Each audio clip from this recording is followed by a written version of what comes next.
Here we are again.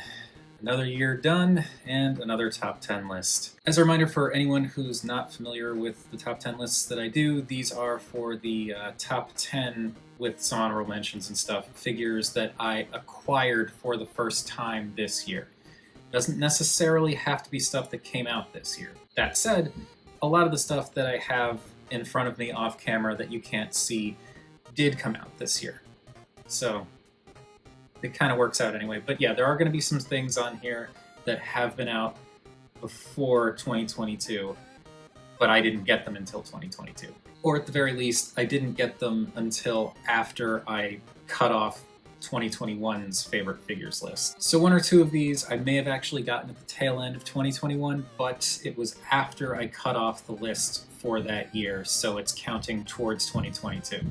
I'm going to be doing a similar thing with 2023, in that I'm not saying they're going to be on 2023's list per se, that remains to be seen, but behind me is Holiday Optimus Prime.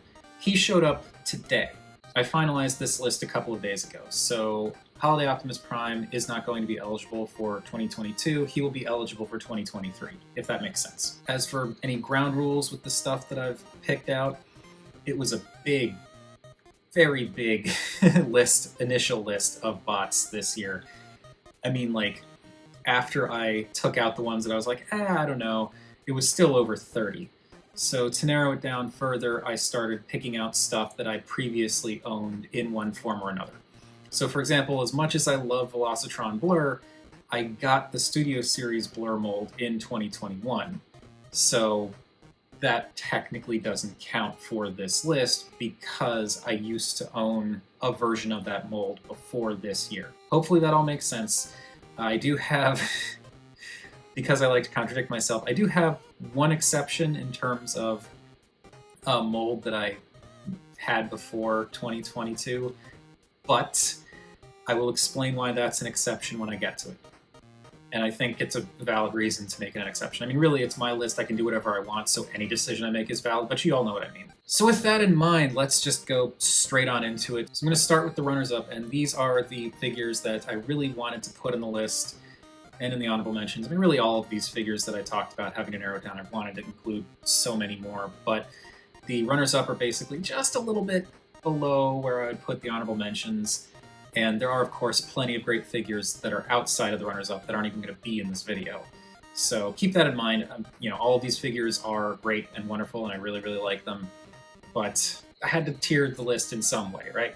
First runner-up is Magic Square's Power King, I think this guy's called? Yes, Power King. It's the G2 Colors Devastator. It's a great set, but it's... I'll just say my fingers hurt after I did the combination for like a few hours. It looks great, but it's got some considerations. Next runner-up was actually on the list since the very beginning. This was either the first figure I got a hold of in 2022 or one of the first figures I got a hold of after I cut off 2021's list, and that is Animaltron Leocop, Mini-Force Animaltron Leocop. This is a really fun figure. The only thing that really bums me out about this guy is he's got the bicep curler elbows. I really, really wish they didn't do that. And I'm not good enough at modding to change that. If I could, I would, and I'd probably bump them up even higher, but I hate bicep curler arms so much. But yeah, it's a very cool figure, and just like Jaws Cop before him, it's this really cool looking robot that turns into a kind of unassuming, silly looking car, and I just love that conflicting design. Next up is who I would dub the big guy, but he's actually not the biggest guy on this list, and that is G Creation's Wrath. I have a kind of standalone Grimlock / Dinobots shelf, and this guy is great for it, and also it's the only representation of the live-action movie Grimlock that I have currently. Got him on sale from Show Z, and it's a really cool figure. I haven't really messed with G Creation because their transformations don't look like any fun to me, but this guy's transformation is surprisingly straightforward and intuitive for the most part. The Dino mode looks great for what it is. The robot mode looks great for what it is. It's pretty nicely posable. It's hefty. So yeah, very cool figure. pain to stand in Dino mode, but the transformation is actually really cool and fun, and he does look pretty cool. Second runner-up is possibly a surprise to some people because I know this mold didn't go over well with a lot of folks this year, but Legacy Bulkhead. Yeah, this mold, even though it was kind of like, I don't know, G1 style Bulkhead, it still works. It works as Bulkhead. It's not quite right, but it's fine. It's nowhere near as much of a departure as what they did with RC. Not only does it work for him, but like I gave him one of the miniguns from Siege Astro Train that kind of cemented him in my mind. Like something about this style of Bulkhead with the arm shield and the shoulder Gatling gun and then the bigger Gatling gun. I just really like it. It's cool. Once you get past the fact that this does not really represent Bulkhead super accurately, either in animated or prime forms, it's a fun figure to mess with. Alright, last of the runners-up, and the one that was the closest to making it into the honorable mentions bracket, and this, again, might be a surprise to some people, but Siege Megatron, specifically the Netflix version with repro labels. This is entirely Dr. Lockdown's fault. I saw his video on best repro label sets, and he mentioned this one, and I just thought it looked really cool, and I got the set, I got the figure and the set for myself, and yeah, it's fantastic. And the thing is, I got the Earthrise mold of Megatron, and I know this is cheating because the Earthrise mold is technically the same mold, but it is slightly different, particularly in how it handles the turret, and I feel like that difference is actually key. Because the Siege mold doesn't give you that ridiculous pike thing. It gives you a sword that looks kind of reminiscent of the G1 Toys sword, and it turns into the extended barrel for the tank and like tucks in, and it just is such a better solution than what they did with Earthrise. And it's silly because they had this one first. But regardless, the mold is actually so much more enjoyable in the Siege form because of how it handles the extra weapon. The extra weapon is actually really cool. And in addition to that, the Netflix version has these really nice dark grays and metallic colors, and the repro labels set it off really, really well. And I really like this version as a mainline Megatron. Now I'm going to jump into the actual top 10. And this, with some exceptions, was an incredibly difficult list to put together. There were like, I think my top 3 or 4, I was like, definitely those, especially number 1. Number 1 was actually a surprise. But this was a tough list to put together, and yeah, let's just get right into it. So, number 10 is my other cheat for this list. This is a figure that I've actually owned for a while. I want to say like at least a couple of years, around there. But there is a very specific reason why this is on the list, because yes, this is not a new mold. This is the same figure I've had for a couple of years. But the reason it's on the list now is because it's enhanced. Yes, I'm talking about Make Toys Thunder Erebus with the trailer armor. I really like Thunder Erebus, but the thing that kind of bummed me out about this set originally was the fact that it didn't have the armor that you got with the Thunder Manus, I think. Yeah, Thunder Manus. I really wanted that armor. I thought it would look really cool.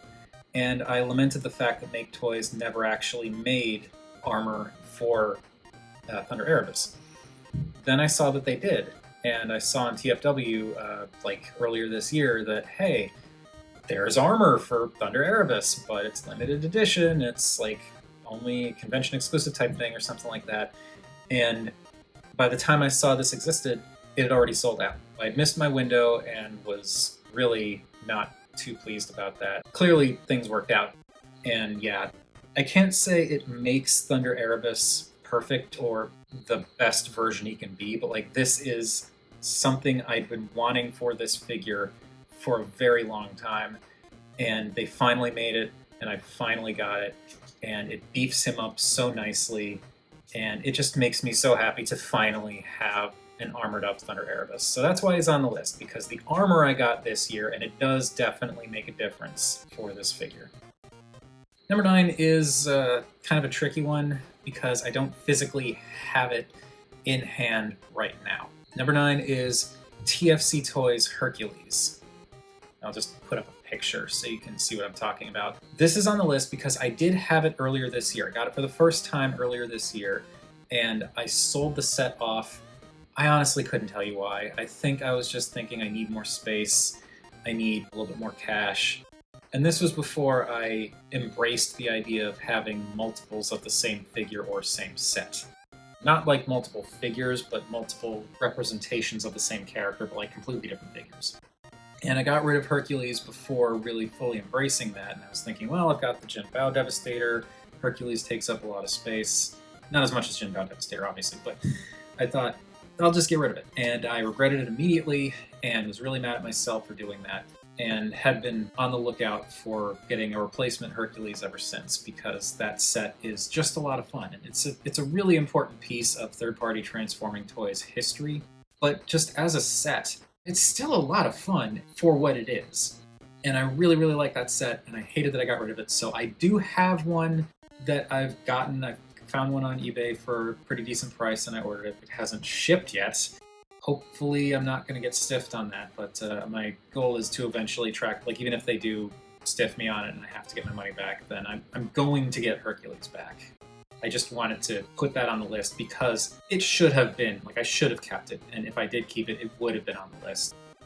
Number 8 probably won't surprise anyone because much like Kingdom Cyclonus, which is a comparison I think a lot of people have made with this figure, it's just a really good mainline Voyager figure. And I put repro labels on this thing recently, which makes it even more amazing, and that is Legacy Giaxus. I have zero relation with this character. I never read the comics, but this toy is great. The vehicle mode is a bit weird looking, but like the transformation is cool. The figure is really nice and tall and substantial, and it's not gappy or anything like that. The colors are great. I love the 90s grimacing face. It's so good. But then like you add the repro labels and you've got these blues on the chest that really pop, the silver for the thighs, some added detail and like the wings and the shins and the arms. I would probably put Cyclonus above Giaxus just because Cyclonus' alt mode looks better, but I think they're both pretty much on par. My number 7 is 100% a nostalgia thing. Well, I mean, it's a nostalgia thing, but the figure is good, and that is New Age Ymir, the G2 Colors version of Grimlock.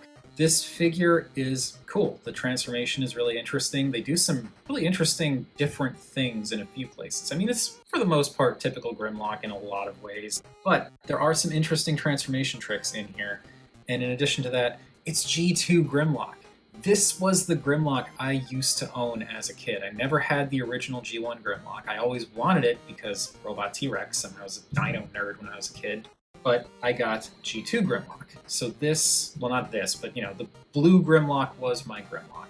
This is a really cool, solid figure, nicely posable, sturdy, fun transformation. I love this, and it's G2 toy colors. I'm really glad they made this. I'm really glad I got a hold of it. On the topic of New Age and toy colors, we come to number 6. And number 6 is kind of, I feel like some of the Magic Square people might be a little annoyed at me for putting this on the list much higher. I have my reasons, which I will get to. But yes, number 6 is New Age Hephaestus, their version of Devastator, specifically the G1 Toy Colors version. So initially, I wasn't going to get this.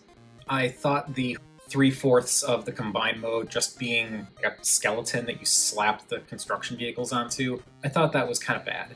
But I really like Bone Crusher, so I decided I would get the set because they come in pairs of Bone Crusher and Scavenger, and I got the Toon Colors version. And then I saw the G1 Toy Colors version, and it's like, that's it. I have to get that. I think Power King as a combiner looks a little bit better when you're comparing like the Toon versions or the G2 versions, but they didn't do a Toy Colors version. And the Toy Colors version stands out so much better. It's so good. Hephaestus, the whole set, not just the combiner, the individual bots too, are a lot of fun. I got this just for the individual bots. I keep them in the combined mode because it takes up less space on the shelf, but like, just as individual toys, this was well worth the purchase. All right, top 10 break time. It is time to get to those honorable mentions. So, jump right into it. First honorable mention is TFC Toys Photron, being represented by just the middle guy who has the big Canon lens thing. I have a few reflectors, and the thing I like about reflector is you've got a lot of different options in terms of what style you want. You know, you've got the cartoon version, the toy version, then you've got some sets that take their liberties with it, like the Perfect Effect set. They definitely took some liberties there, and TFC. And that's what I really like about Photron. You know it's Reflector, but it's very different. It's not homaging the toy, it's not homaging the cartoon. It's a completely different style, and I really appreciate that. They're fun toys. It's old school TFC, back when they were just making toys. And I got repro labels for them because I really like them, and the repro labels I think also set them off really nicely. After that comes our next honorable mention, which is yet another thank goodness it's not G1 design, and that is Fans Hobbies Meg Tyranno. I have said in the video for this guy, and I'll say it again, I really like this toy. It is a fun figure. It does that classic Fans Hobby thing where it's a high-end collectible while also being just a fun toy. It's a playset, practically. This thing is a lot of fun to mess with, very posable, has some really cool features. I love that you can do like the underslung cannon thing. You can come with this mini-con. It's a good time. It's a really great set. It's just, I wouldn't put it as high as some of the other stuff that is above it, but this is absolutely worth getting.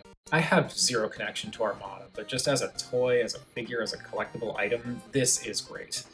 Definitely recommend this.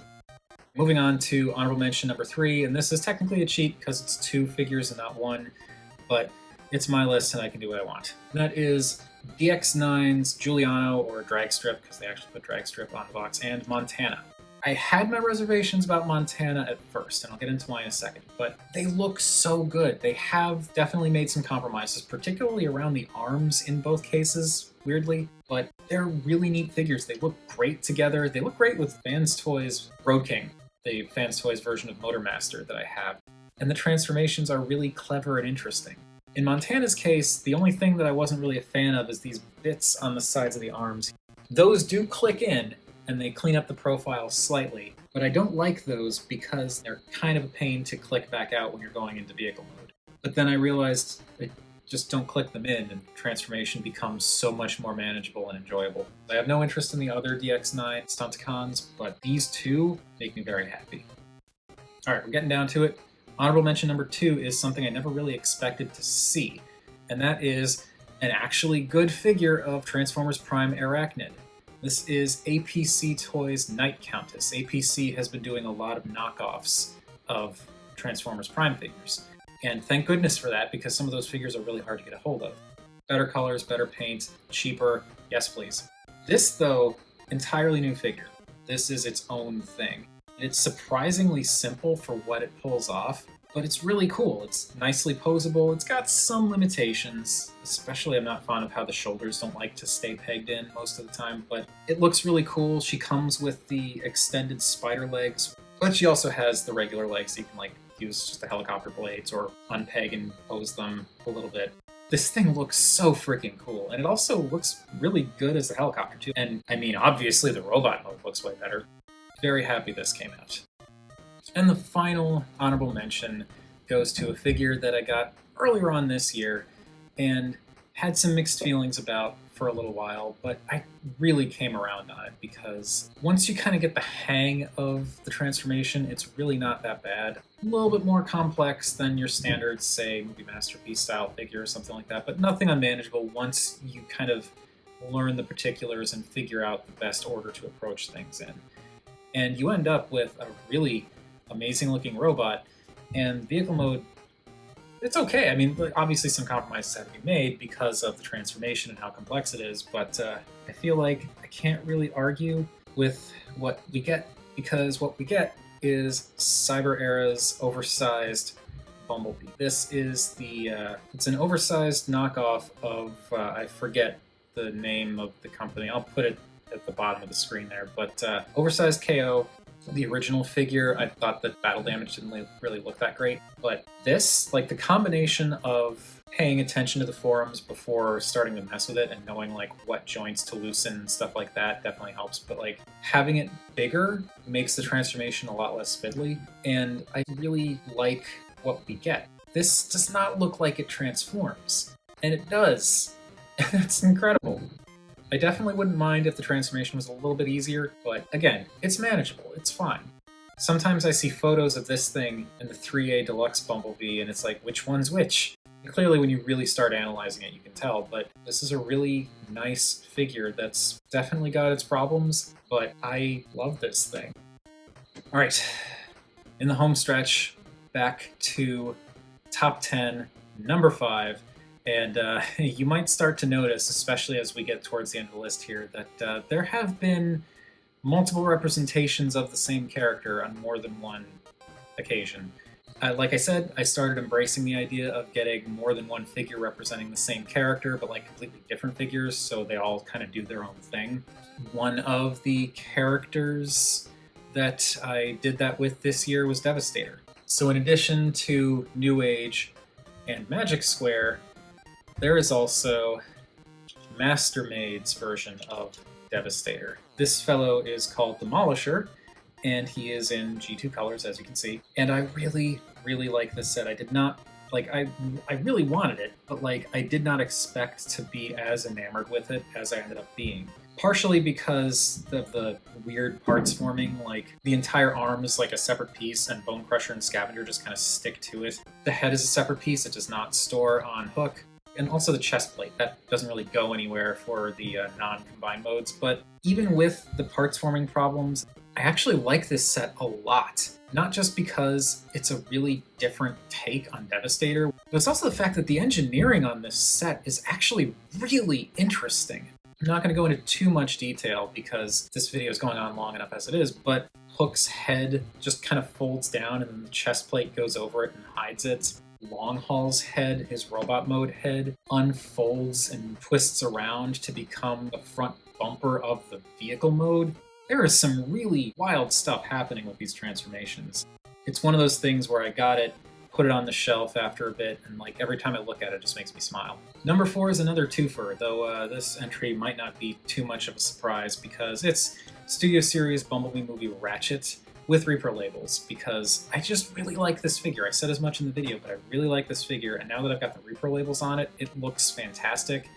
I seem to have dodged the discoloration bullet on this guy. He's still looking okay, but the reason this is a twofer is because when I was talking about this guy in the original video, one of the things I said was how much I was hoping they would do an oversized knockoff of this, and they did.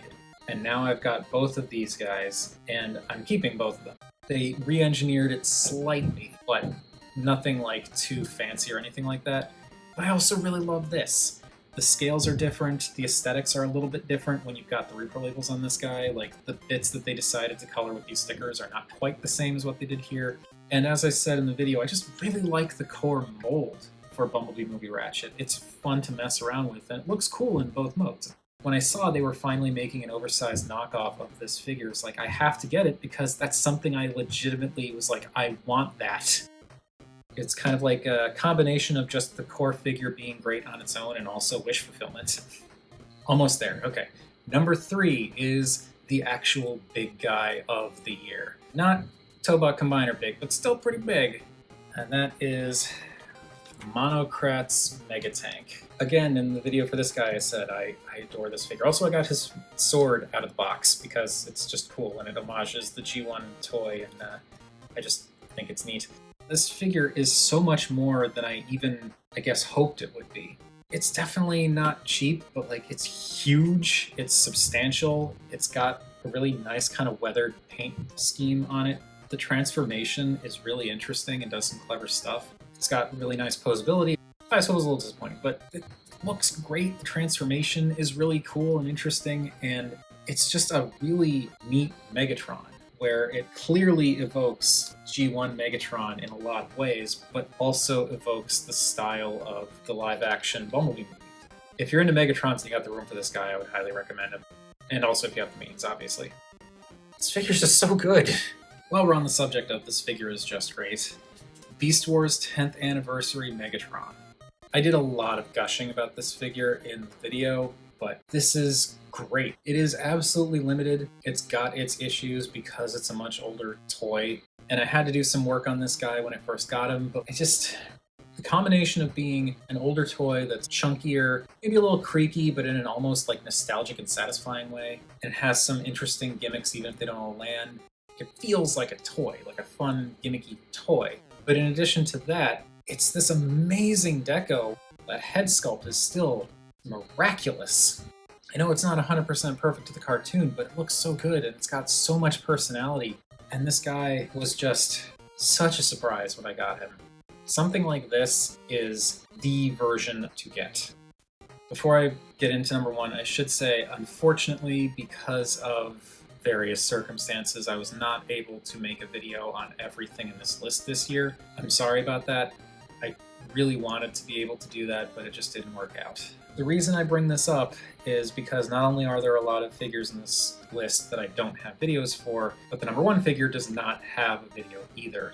And that's because this figure showed up on Christmas Eve, which I was kind of surprised actually, but this is a figure that I got on a pseudo whim, mostly because I thought it looked cool, new age, toy colors, all stuff that I'm apparently really into. Like I've got the toy color Starscream, which didn't make the list, but I did get him this year, and he's really good. Just, you know, so many other things that I really like to put on the list too. But this guy, I completely understand why some people might think this is new figure bias. I would probably think the same thing if I were watching someone talk about this like that, where it's like, you know, oh, you got this thing only like less than a week ago. It seems kind of weird to put it at the number one spot. There is a reason. So let me actually show you what the figure I'm talking about. And that is New Age Octavian, the Toy Colors version of Ultra Magnus. I never had the Octavian mold. I do have the New Age Prime mold, this version of Prime without the armor in Nemesis colors, the Famine, I think, New Age Famine. I got New Age Famine this year, and I like it as a standalone Prime, but I'd never gotten the Ultra Magnus version. The reason this is at the number one spot is because when I took him out of the box, started messing around with him, I, of course, transformed the cab into the White Magnus. Then I took the trailer apart and transformed the bits that needed to transform, did all that stuff, and I was kind of like, okay, yeah, this set's pretty neat, doing some interesting things. I prepped the core Magnus, the White Prime, for the armor, started putting the armor on. Once I finished putting the armor on and just kind of set this guy down and took a look at him, I got hit with a really intense wave of nostalgia. I used to have the G1 version of Ultra Magnus. It's one of the handful of G1 toys that I remember playing with a lot when I was really, really young. Apparently, I still have a lot of intense nostalgic feelings towards G1 Ultra Magnus, because when I saw this guy in toy colors and everything, like, my eyes actually started watering. I'm not kidding. I started getting emotional over this. I've been messing with him over the past several days, and he's just a lot of fun. He looks fantastic in all three modes. It's really poseable, really cleverly designed, and it looks amazing. And in toy colors, it's so good. And like I said, it just hit me emotionally when I got this thing. That is why this is my number one pick for 2022. Was not expecting to get blindsided by so much emotion when I put this guy together, but he is a great figure in his own right, but like, it's got that extra layer that makes it so much sweeter. And that's a wrap for my favorite 10, technically 20 figures that I got in 2022. It's a wildly varied list, I know. I feel like that was a little bit of a slapdash approach because there were just so many figures that I really, really liked. Like I said, there's the New Age Toy Color Starscream, there's the Legacy Transmetal 2 Megatron, which I'm nowhere near as like woo about that figure as everyone else, but it's still really cool, really fun time. There's the Zap Megazord and Zap Dragonzord. I actually have the Zap Dragonzord now too. It's so many figures that I really wish I could have included, but I had to narrow it down because of my own arbitrary rules. Who knows, maybe next year I'll decide screw it, just do a big list of everything. Before I wrap this up, I do want to mention again that I've got a couple of figures that came in at the tail end of 2022 that are not in this, they didn't qualify for the list, but they will be qualifying, not necessarily a part of, but qualifying for 2023. That is, first, Holiday Prime, which I got because this thing is so silly and ridiculous, but I kind of really love the fact that it's so silly and ridiculous. And it's actually really good. I have a misassembly on mine. I unfortunately got the duplicate forearm bits, so the truck mode doesn't sit together quite right. I did figure out a fix for that, fortunately, but just as a toy, this thing is actually surprisingly really good, and I really love the novelty of it being a silly Santa-themed Optimus Prime. And I definitely am getting the Reaper label set for this. I think he looks amazing with snowy truck cab windows. So yeah, we'll see how that works out, but this guy has been a lot of fun. No idea if he's going to make it in the 2023 list or not. But the other thing that came in was this fellow. Yes, this is one that I had my eye on for a decent chunk of 2022. Legacy Metroplex. I'm undecided how I feel about this guy. He's got his quirks, but I definitely appreciate him. I don't dislike him at all. He's really cool. I just don't know if I would put him at like the top spot or not. I'll just have to mess around with him some more, I guess. Both of these guys arrived today. So it's an interesting mixture of things showing up in the mail. But anyway, that is going to do it. I'm done talking. My throat's all dry and crackly now. So I'm going to wrap this up and then start filming B-roll for these figures so that I can edit this up and hopefully have it ready in time for New Year's. We'll see what happens. But thank you everybody for watching. I hope this was at least mildly entertaining or at least interesting to see what my picks were. And by all means, feel free to chime in the comments with what your top 10 acquisitions for the year were, even if they're not Transformers or third-party, official, whatever. Feel free to let me know. Thank you again for watching, and see you all in 2023.